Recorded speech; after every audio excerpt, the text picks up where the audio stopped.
Welcome to War Machines Chronicles.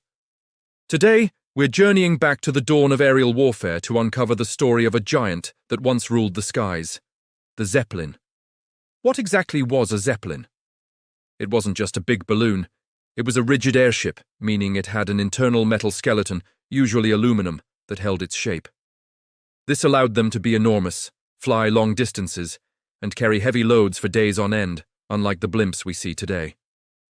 The story of the Zeppelin begins with one man, Count Ferdinand von Zeppelin of Germany. Inspired by military balloons he saw during the Franco-Prussian War, he envisioned a steerable, powered airship. After years of work, the first Zeppelin, the LZ-1, made its maiden flight in 1900 over Lake Constance. While the public was fascinated, the German military saw something else entirely: a revolutionary weapon. Decades before modern bombers existed, Germany believed the Zeppelin could give them strategic dominance in the air. This vision would soon turn the skies of Europe into a new and terrifying battlefield. When World War I erupted in 1914, the Zeppelin was ready for its moment. This period became the golden age of the airship as a weapon of war. Germany deployed its fleet of Zeppelins for a variety of missions. They were used for strategic bombing, long-range reconnaissance, and most frighteningly, psychological warfare. Their ability to float silently high above, appearing like ghosts in the night, was a weapon in itself. Zeppelins also patrolled the North Sea, spotting enemy ships and submarines, a task impossible for the short-range aircraft of the time. The most infamous role of the Zeppelin was as a bomber. For the first time in history, civilians far from the front lines were under direct attack from the sky. German Zeppelins launched terrifying nighttime raids on cities like London, Paris, and Antwerp.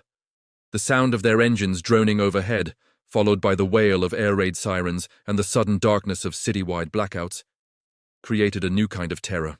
The physical damage was often limited compared to later bombing campaigns, but the psychological impact was immense. Panic gripped entire populations. The war was no longer something distant. It was now directly overhead. Beyond the terror they caused, Zeppelins were also highly effective reconnaissance platforms.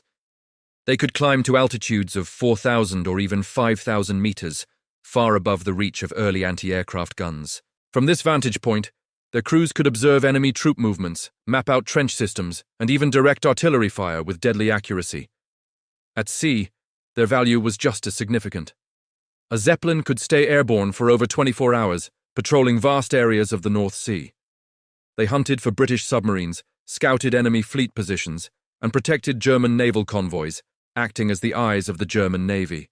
This incredible endurance was something no airplane of the era could even dream of matching. To understand their impact, you have to appreciate their sheer scale.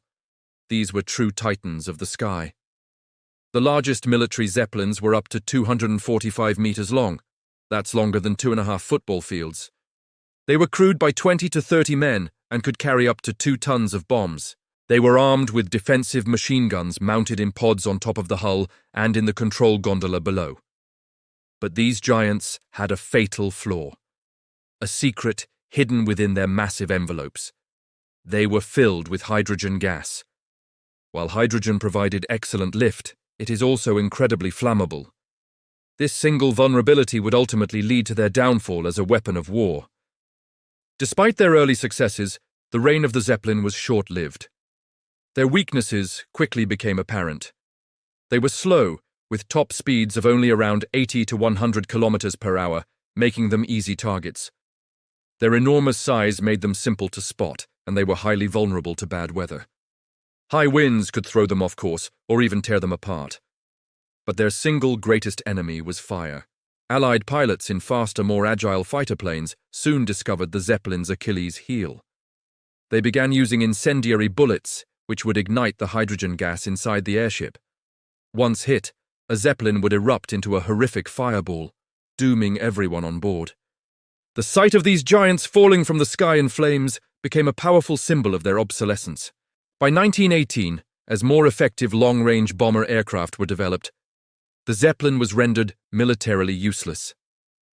By the time World War II began in 1939, the era of the Zeppelin as a combat vessel was completely over. The airplane was now the undisputed king of the sky. Germany, the pioneer of the war Zeppelin, no longer used them for bombing. Their use was extremely limited, relegated to secondary roles like training new airship crews, coastal observation, and flying propaganda banners over the homeland. The terrifying sky giants of the Great War had become little more than relics. The fast, powerful, and heavily armed bomber fleets of the Second World War had taken their place, demonstrating a new, far more devastating level of aerial warfare that the Zeppelin had only hinted at. The final nail in the coffin for the Zeppelin era didn't happen on the battlefield, but in front of the world's press. On May 6, 1937, the Hindenburg, the largest and most luxurious airship ever built, was attempting to land in New Jersey. As it approached the mooring mast, it suddenly burst into flames and crashed to the ground in less than a minute. The disaster, which killed 36 people, was captured on film and broadcast live on the radio. The reporter's emotional cry, "Oh, the humanity," echoed around the globe. This single tragic event shattered public confidence in airship travel. Before the Hindenburg, Zeppelins had enjoyed a brief, glamorous post-war career as luxury transatlantic airliners. But after the disaster, the age of the great rigid airships was over for good. So, what is the Zeppelin's true legacy? It was the world's first strategic bomber. It initiated the era of modern aerial warfare and fundamentally changed the nature of conflict by bringing the war to civilians. It was a direct precursor to the concept of air superiority that would define military strategy for the next century. Though their time at the top was brief, these magnificent, terrifying giants of the sky forever changed the way we look at the clouds. They were a bold experiment that proved the sky itself could be a battlefield. Thank you for joining us on War Machines Chronicles. If you found this journey into the history of the Zeppelin fascinating, don't forget to like this video, subscribe to our channel, and hit the notification bell so you don't miss our next exploration into the incredible machines of war. See you next time.